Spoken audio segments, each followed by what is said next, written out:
புனிதம் நிறைந்த ரஜபு மாதத்திலே நாம் வீற்றிருக்கிறோம். ரஜபு மாதம் துவங்கியதிலிருந்தே அல்லாஹ்விடத்திலே நாம் துவா செய்தும் வருகிறோம்.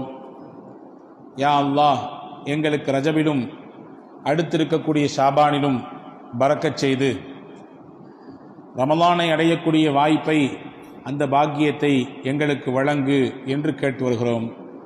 அல்லாஹ் நம்முடைய துவாக்களை, நம்முடைய நாட்டங்களை இந்த பரக்கத் பொருந்திய ரஜபு மாதத்தின் அந்த பொருட்டாலே ஏற்றருள் புரிவானாக. கண்ணியத்திற்குரிய பெரியோர்களே, ரஜபு மாதத்தில் நாம் நினைத்து பார்க்கிற முக்கியமான விஷயம் என்னவென்றால், மேராஜுடைய அந்த இரவு, அந்த தினம்.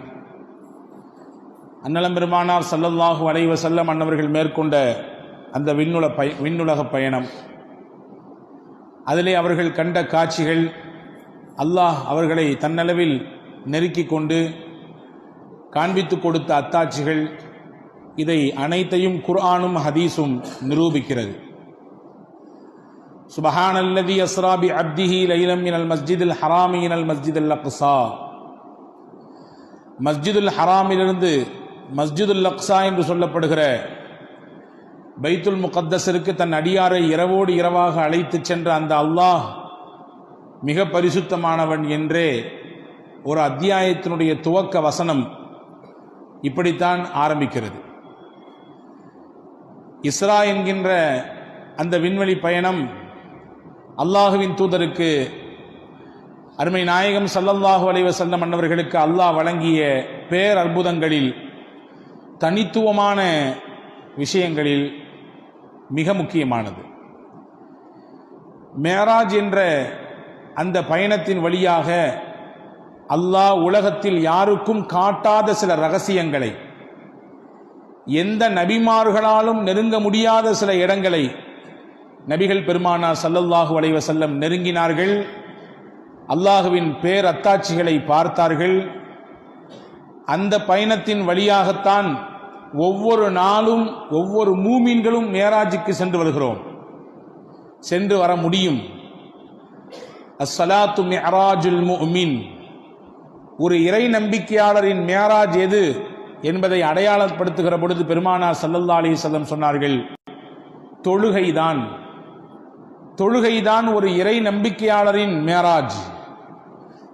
நான் ஒரு நாள் சென்று வந்த அந்த மேராஜை என் உம்மத்திற்கு ஒவ்வொரு நாளும் அல்லாஹ் தந்திருக்கிறான்.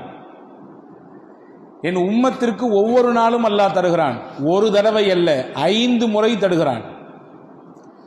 எவரொருவர் இந்த 5 கால தொழுகையை நியமமாக பேணி தொழுது வருகிறாரோ அவர் அல்லாஹ்வை சந்திக்கிறார், அல்லாஹ்விடத்திலே உரையாடுகிறார், அல்லாஹ்விற்கும் அவனுக்குமான நெருக்கத்தை அவர் கூட்டிக் கொள்கிறார் என்றார்கள் நபிகள் பெருமானார் ஸல்லல்லாஹு அலைஹி வஸல்லம்.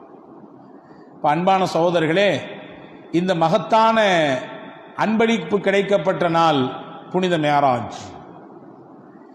மேராஜ் நமக்கு தருகிற எக்கச்சக்கமான பாடங்களில் சமகாலத்தில் நமக்கு தேவையான முக்கிய பாடம் என்ன என்பதை குறித்துத்தான் சில மணித்துளிகள் உங்களோடு நான் உரையாட இருக்கிறேன். கடந்த ஒரு வாரமாக இந்த இந்திய திருநாட்டில் இருக்கக்கூடிய முஸ்லிம்களுக்கு என்ன மாதிரியான அச்சுறுத்தல்கள் வந்து கொண்டிருக்கிறது என்பதை நீங்கள் பார்த்திருப்பீர்கள், கவனித்திருப்பீர்கள். இன்னும் ஒரு வாரத்தில் கிடப்பில் போடப்பட்ட CAA என்று சொல்லப்படுகிற மக்கள் விரோத சட்டம் அமலுக்கு வரும் என்று ஒரு துணை அமைச்சர் பொதுவெளியிலே வந்து அறிவிப்பு செய்கிறார். இதைதான் ஒரு சில நாட்களுக்கு முன்னால் உள்துறை அமைச்சரும் நிச்சயமாக CAA கொண்டு வருவோம், அதை கொண்டு வந்து இந்த நாட்டில் 2ஆம் தர குடிமக்களாக முஸ்லிம்களை மாற்றுவதற்குரிய பின்னணி சட்டம்தான் முஸ்லிம்களை இந்த நாடில் கதியற்றவர்களாக, அனாதைகளாக மாற்ற வேண்டும் என்ற எண்ணத்தில் போடப்பட்ட அந்த சட்டம்தான் CAA. அதை நாங்கள் கொண்டு வந்தே தீருவோம் என்று அமைச்சர்கள் ஒருபுறம் சொல்லுகிறார்கள். அடுத்து டெல்லியிலே சுமார் 600 ஆண்டுகளாக தொழுகை நடத்தப்பட்டுக் கொண்டிருந்த ஒரு மசூதி இடித்து தரைமட்டமாக்கப்பட்டிருக்கிறது. இந்த ஒரு வாரத்தில் நடந்த செய்தியை சொல்கிறேன். அடுத்து, இந்த நாட்டை ஆண்ட முகலாய மன்னர்களின் வரிசையிலே அவுரங்கசீப் ரஹ்மத்துல்லாஹி அலைஹி மிகச்சிறந்த மன்னர் அவர். நான் கூட கடந்த சில மாதங்களுக்கு முன்னால் அவுரங்கசீபுக்கும் இந்தியாவுக்குமான தொடர்பு என்ன, அவர் எப்படியான நல்லாட்சியை தந்தார் என்பதையெல்லாம் ஜும்மாவின் உரையிலேயே நான் சொன்னேன், ஞாபகத்தில் இருக்கிறது. அவுரங்கசீப் தான் இந்தியாவை ஆண்ட மன்னர்களில் சுமார் ஏறத்தாழ 50 ஆண்டுகள் தொடர்ச்சியாக ஆட்சி செய்த மன்னர். பல்வேறு நலத்திட்டங்களை அறிவித்தவர், மக்கள் நலனின் மீது அக்கறை கொண்டவர், நாட்டின் வளர்ச்சியின் மீது அதீத கவனமும் சிந்தனையும் கொண்டவர். ஆனால் இறை நம்பிக்கையில் உறுதியானவர், தன்னை ஒரு முஸ்லீம் என்று அடையாளப்படுத்திக் கொள்வதில் தயக்கமில்லாதவர், எந்த சூழலிலும் இஸ்லாம் வகுத்திருக்கக்கூடிய அந்த மார்க்கத்தின் நெறியிலிருந்து விலகிச் செல்வதோ அல்லது பிறருக்காக வேண்டி ஆட்சியை தக்க வைத்துக் கொள்ள வேண்டும் என்பதற்காக வேண்டி அல்லது இன்னும் சில பகுதிகளை அடைய வேண்டும் என்பதற்காக வேண்டி இஸ்லாமிய கொள்கையில் எந்த சமரசத்தையும் விரும்பாதவர். அந்த அவுரங்கசீபின் மீது இருக்கக்கூடிய மிகப்பெரிய குற்றச்சாட்டு, அவர் மசூதிகளை இடித்தார், கோவில்களை இடித்தார். இந்து சமுதாயத்தை சேர்ந்தவர்கள் வழிபடக்கூடிய அந்த வழிபாட்டு தலங்களை இடித்துவிட்டு தான் மசூதியை கட்டினார் என்ற ஒரு வரலாற்று திரிப்பை, செய்யாத ஒரு குற்றத்தை, சம்பந்தமில்லாத ஒரு விஷயத்தை அவரின் மீது இன்று வரலாறு என்ற ரீதியிலே தூக்கி சுமர்த்தி ஒரு பெரும் வரலாற்று பிழையை ஒரு கூட்டம் செய்து கொண்டிருக்கிறது. அந்த கூட்டத்தின் வெளிப்பாடுதான் இந்த வரலாற்று பிழையை செய்ததின் வெளிப்பாடுதான் இந்த வாரத்தில் உங்களுக்கு தெரியலாம், நீங்கள் சமூக வலைதளங்களில் பார்த்திருக்கலாம். வாரணாசியில் இருக்கக்கூடிய கியான்வாபி என்று சொல்லக்கூடிய ஒரு மஸ்ஜித், அந்த பள்ளிவாசல் காசி விஸ்வநாதர் என்று சொல்லப்படுகிற இந்து சமுதாயத்தைச் சேர்ந்தவர்கள் வழிபடக்கூடிய முக்கியமான வழிபாட்டு தலத்தை ஒட்டி இருக்கிறது.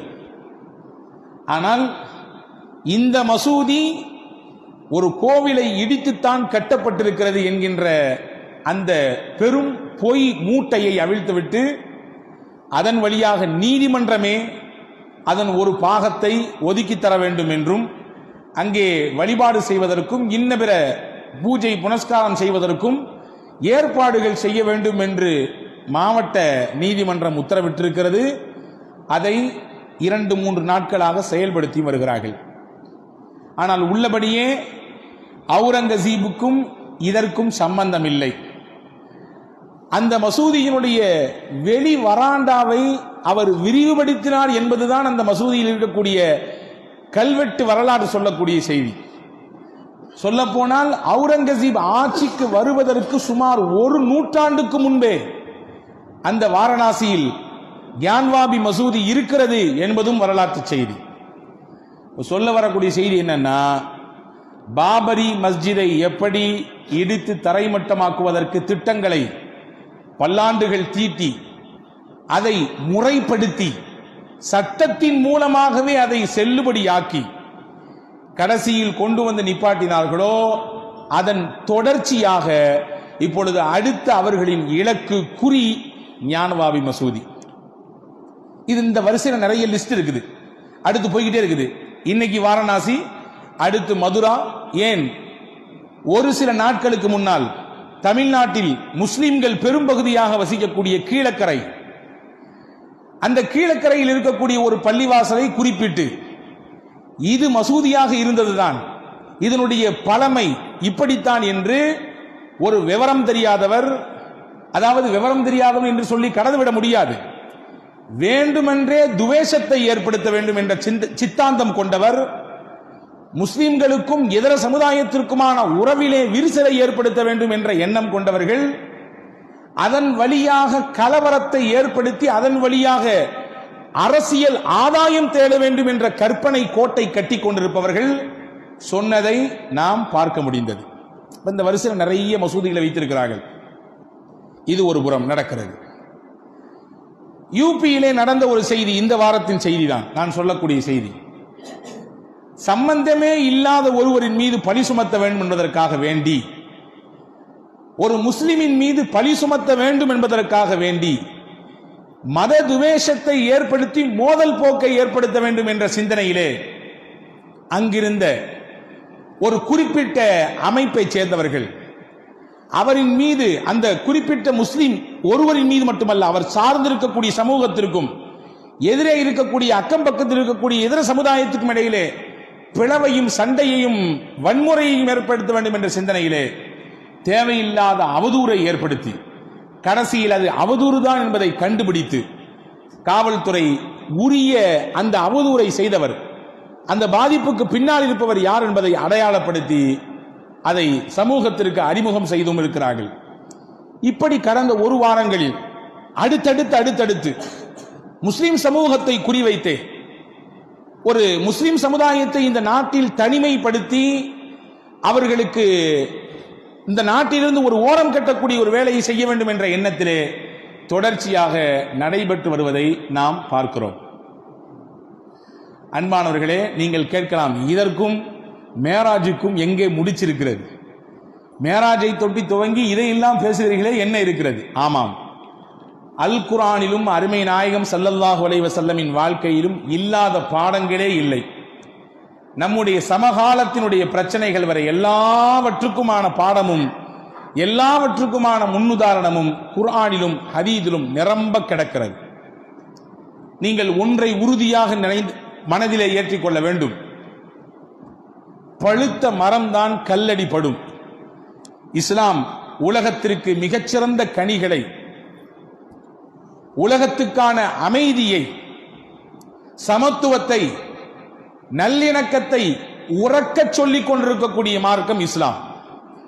எனவேதான் தோன்றிய காலம் தொட்டு இன்னைக்கு வரை, இன்று வரை பல்வேறு விதமான எதிர்ப்புகளும் பல சூழ்ச்சிகளுக்கும் இஸ்லாமும் முஸ்லிம்களும் ஆட்படுத்தப்பட்டுக் கொண்டே இருக்கிறார்கள்.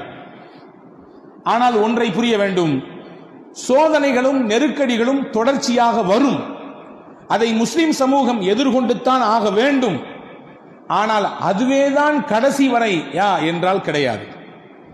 அல்லாஹ் நிச்சயம் மறுமலர்ச்சியான மிகச்சிறந்த ஒரு முன்னேற்ற பாதையை அல்லாஹ் முஸ்லிம் சமூகத்துக்கு காண்பிப்பான். வகான ஹக்கன் அலைனா நஸ்ருல் மூமினீன். இறை நம்பிக்கையாளர்களுக்கு உதவி செய்வது அல்லாஹ் தன்மீதே கடமையாக்கி கொண்டான்.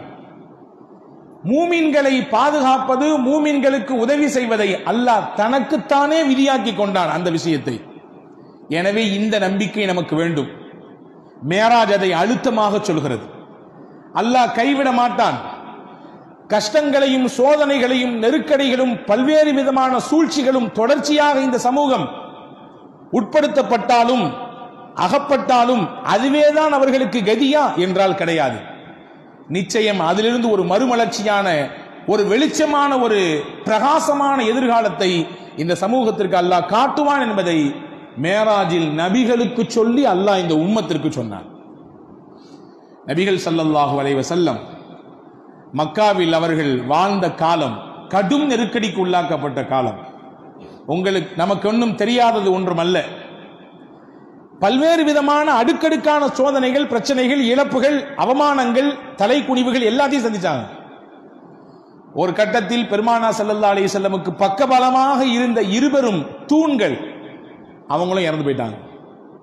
ஒன்னு நபிகளின் துணைவியார் ஹதீஜா அம்மா, இன்னொன்னு நாயகத்தினுடைய தகப்பனாரோடு பிறந்த அம்மு ரசூலில்லாஹ் பெருமான் ஸல்லல்லாஹு அலைஹி வஸல்லம் அன்னவர்களின் சிறிய தகப்பனார் அபூ தாலிப்.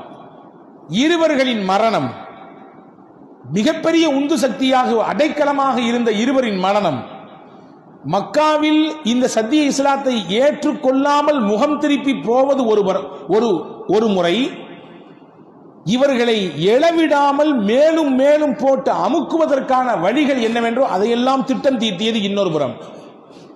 இவ்வளவு பிரச்சனை. இந்த பிரச்சனைக்கு இடையில சரி இங்கதான் இப்படி பக்கத்து ஊருக்காவது போவோம், தாயிஃப். அங்கே போனால் இதைவிட பெரிய எதிர்ப்புகள். கல்லால் அடிக்கிறார்கள், வார்த்தைகளால் அடித்து நபிகளை காயப்படுத்துகிறார்கள். பெருமானா ஸல்லல்லாஹு அலைஹி வஸல்லம் அன்னவர்களுக்கு எங்கே சுத்தினாலும் சுத்தி சுத்தி அங்கே எதிர்ப்புகளும் நெருக்கடிகளும் தான் சூழ்ந்திருக்கிறது. இப்படி இது ஆயிருமா, மொத்தமும் ஆகிவிட்டதா? கிடையாது.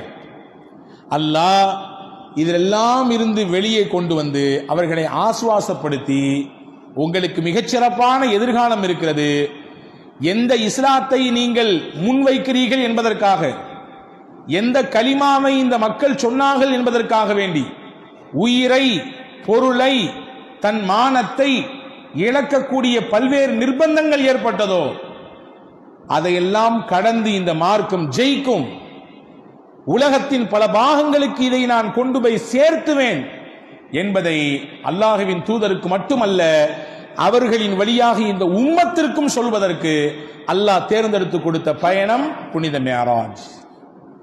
அப்ப வாழ்க்கையின் தத்துவத்தை விளங்கிக் கொள்ள வேண்டும். சிரமங்களும் கஷ்டங்களும் வருகிறது என்றால் வரத்தான் செய்யும். நெருக்கடிகளும் நாம் எழ முடியாமல் நம்முடைய கொலவடைகளை பிடித்து நெருக்கக்கூடிய சூழலும் வருகிறது என்றால் வரத்தான் செய்யும். அதற்கு முகம் கொடுத்து அதைவிட ஒரு பிரகாசமான ஒரு எதிர்காலத்தை நோக்கி நாம் நடைபோட்டுக் கொண்டு போய்கொண்டே இருக்க வேண்டும் என்பதை அல்லாஹ் ஜல்ல ஷானஹு வ தஆலா மேராஜின் வழியாக நமக்கு கற்றுத்தந்தான். குர்ஆன் தானே சொல்கிறது, இன்ன மஅல் உஸ்ரி யுஸ்ரன் இன்ன மஅல் உஸ்ரி யுஸ்ரா. நிச்சயம் கஷ்டத்துடன் லேஸ் இருக்கிறது, சிரமங்களுடன் நிச்சயம் இலகு இருக்கிறது. சிரமமும் கஷ்டமும் வந்தால் அதற்கு பிறகு ஒரு மன மகிழ்ச்சியான எதிர்காலம் உங்களுக்கு வரப்போகிறது என்பதை புரிந்து கொள்ளுங்கள் என்று அல்லாஹ் சொன்னான். நபிகள் பெருமானா ஸல்லல்லாஹு அலைஹி வஸல்லம் மிஅராஜுக்கு போயிட்டு வந்ததற்கு பிறகுதான் இஸ்லாம் மிக வேகமாக பீடு நடை போட்டு எழுச்சி பாதையில் முன்னேறி போய்கொண்டே இருந்தது. பெருமானா ஸல்லல்லாஹு அலைஹி வஸல்லம் மிஅராஜுக்கு பிறகுதான் பல்வேறு விதமான முக்கிய தலைவர்களுக்கு அழைப்பு தந்தார்கள். மதீனாவுக்கான பயணம் துவங்கியது, ஹிஜ்ரத். அதற்கு பிறகு மதீனா விசாலமானது, அங்கிருந்து பல பாகங்களுக்கு இஸ்லாம் போய் சேர்ந்தது. இன்னும் இஸ்லாத்தினுடைய அந்த சாம்ராஜ்யம் சத்தியம் விரிவடைந்து கொண்டே போனது என்ற செய்திகள் எல்லாம் நமக்கு சொல்லித் தருகிற முக்கிய பாடம், நெருக்கடிகளை கண்டு அஞ்சாதீர்கள், துவண்டு போய்விடாதீர்கள், உங்களுக்கான எதிர்ப்புகளை பார்த்து நீங்கள் ஓரம் ஒதுங்கி நின்று விடாதீர்கள், உங்கள் பாதையில் நீங்கள் சரிவர போய்கொண்டே இருங்கள், இறை நம்பிக்கையோடு பயணியுங்கள், நிச்சயம் நீங்கள் வெல்வீர்கள், வெற்றி அடைவீர்கள். நம்ம எல்லாத்துக்கும் தெரிஞ்ச ஒரு அத்தியாயம். என்ன அத்தியாயம்? சூரத்துல் அலக். முதலாக இந்த அத்தியாயத்தினுடைய 5 வசனங்கள் தான் இறங்கியது. இக்ரா என்று துவங்கக்கூடிய இந்த சூராவின் 5 வசனங்கள் தான் குர்ஆனில் இறங்கிய முதல் வசனங்கள். அதற்கு பிறகு வேறு வேறு வசனங்கள் இறங்கியது. அந்த அத்தியாயத்திலேயே அல்லாஹ் ஒரு செய்தி சொல்கிறான். என்ன சொல்கிறான்? நமக்கான செய்தி. இன்றைய இந்தியாவின் சூழலை அப்படியே நம் கண்களுக்கு முன்னால் நிறுத்துவது போன்றே இருக்கிறது. பாருங்களேன், நபி ஸல்லல்லாஹு அலைஹி வஸல்லம் அன்னவர்கள் மக்காவிலே இஸ்லாத்தை ஏற்றுக்கொண்டு அதை பரப்புரை செய்து இந்த சத்தியத்தை சொல்லி தொழுகையின் முறையை கற்றுக் கொடுத்து அதை பொது வழியிலே வந்து அரங்கேற்றிக் கொண்டிருக்கக்கூடிய காலம் அது. மக்காவினுடைய எதிர்ப்பாளர்களுக்கெல்லாம் அதை பார்த்து கொண்டு ஜீரணிக்க முடியவில்லை. நம்மூர்லேயே வாழ்ந்தவங்க, நம்மூர்லேயே வளர்ந்தவங்க, இது என்னமோ புதுசா ஏதோ ஒரு கொள்கையை கொண்டு வந்து அதுக்கு ஃபாலோவர்ஸ் இத்தனை, இப்படியான வணக்கத்தினுடைய செயல்பாட்டு முறைகள், இப்படி நம்ம கண்ணுக்கு முன்னாடி இவங்க வளர்ந்துட்டு இருக்கிறாங்க. இதுக்கெல்லாம் மூலகர்த்தா யார்? முஹம்மது. அபூஜஹல் போனான், முஹம்மது ஸல்லல்லாஹு அலைஹி வஸல்லத்தை பயமுறுத்தினான், அச்சுறுத்தினான். அச்சுறுத்தல் என்ற அந்த முறையை இன்னைக்கு இருக்கக்கூடிய ஆட்சியும் அதிகாரமும் மட்டும் அல்ல, இஸ்லாம் தோன்றிய காலம் முதல் இன்று வரை எதிரிகள் கையில் எடுக்கக்கூடிய மிகப்பெரிய விஷயம். எதையாவது சொல்லி அச்சுறுத்தல், உயிர் பயம் அல்லது பதவியை பறித்தல் என்ற பயம், உங்க வீட்டை இடிச்சிருவோம் புல்டோசரை கொண்டு அந்த மாதிரி ஒரு பயம், அல்லது உங்களுடைய நேமையே இந்த நாட்டில் இல்லாத மாதிரி நீங்க எல்லாம் டூப்ளிகேட் மாதிரி காட்டிடுவோம் அந்த மாதிரியான பயம். இப்படி எதையாவது செய்து பயமுறுத்துவது, அச்சுறுத்துவது தான் எதிரிகளின் வேலை. அபூஜஹல் அப்படி செய்தான். முஹம்மது ஸல்லல்லாஹு அலைஹி வஸல்லம் போய் இங்கெல்லாம் வழங்கக்கூடாது, இதெல்லாம் உன் வீட்டுக்குள்ள வச்சுக்கோ, வெளியிடத்திலெல்லாம் வந்து நீ தொழக்கூடாது, அப்படி நீ தொழுதால் உன்னை தொழவிட மாட்டேன், உனக்கு நெருக்கடிகள் தருவேன், உனக்கு சிரமங்களை தருவேன் என்று அச்சுறுத்தினான், பயம்புறுத்தினான். ஸல்லல்லாஹு அலைஹி வஸல்லம் அப்படியா, சரி நாங்கள் வீட்டுக்குள்ளே இருந்துக்கிறோம் அப்படின்னு சொன்னாங்களான்னா இல்ல. தைரியமாக வந்து அல்லாஹ்வின் ஆலயத்திற்கு முன்னால் நின்று வணங்கினார்கள். நீ என்ன சொல்றது? நான் பிறந்த மண் இது, என் ரப்பினுடைய ஆலயம் இருக்கக்கூடிய இடம் இது, நீ என்ன சத்தம் போடுவது? எனக்கு நீ தர வேண்டாம் பாதுகாப்பை, என்னை படைத்தவன் தருவான் என்ற தைரியத்தில் வந்து நின்றார்கள். அப்பொழுது அபூஜஹல் ஒரு சூளுரைத்தான். தன்னுடைய இனத்தார்கள் கூட்டத்தார்களை எல்லாம் கூப்பிட்டான். பெரிய குடும்பத்துக்காரன், பெரிய செல்வாக்கு மிக்கவன், செல்வாக்கு மிக்க தலைவர். அபூஜஹல் சொன்னா எல்லாரும் கேட்பாங்க, அந்த அளவுக்கு செல்வாக்கு அவனுக்கு. மட்டும் பத்தாக்குறைக்கு பெரிய குடும்பம், ஊர்ல முக்கியமான தலைக்கட்டு. அவன் சொன்னான், இன்னைக்கு முகம்மதை என்ன செய்கிறேன் என்று பாருங்கள். அவரை என்ன செய்ய போகிறேன் தெரியுமா? தலையை கொண்டு பூமியை வைப்பாரே, என் காலை எடுத்து கழுத்திலேயே மிதிக்க போறேன். அவர் முகத்தை இந்த மண்ணிலே போட்டு புரட்டி எடுக்க போகிறேன். இன்னைக்கு தான் அவருக்கு கடைசி, அப்படியே அவர் மௌத்தை சந்திக்க வேண்டியதுதான் என்று சூளுரைத்துக் கொண்டு போனான். இதைதான் அல்லாஹ் சொல்கிறான், அரஐத்தல்லதி யன்ஹா அப்தன் இதா ஸல்லா. தொழக்கூடிய அடியாரை தடுக்கக்கூடிய நபரை நபியே நீங்கள் பார்த்தீர்களா? வேற ஒன்னும் அவர் செய்யலையே, இறைவனை வணக்கம் செய்கிறார். வணக்கத்திற்கும் வழிபாட்டுக்கும் எதிரானதா இஸ்லாம்?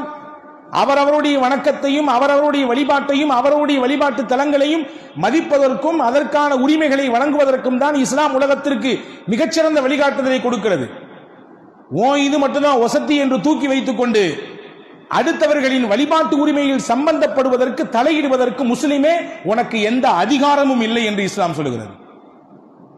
இது இஸ்லாம் உலகத்துக்கு சொல்லித்தரக்கூடிய மிகப்பெரிய வழி. அப்போ அல்லாஹ் கேட்கிறான், இறைவனை வணங்கக்கூடிய ஒருவரை தடுக்கக்கூடிய நபரை நீங்கள் பார்த்தீர்களா? அபூஜஹல் தான் தடுக்க வந்தான், சூளுரைத்து விட்டு வந்தான்.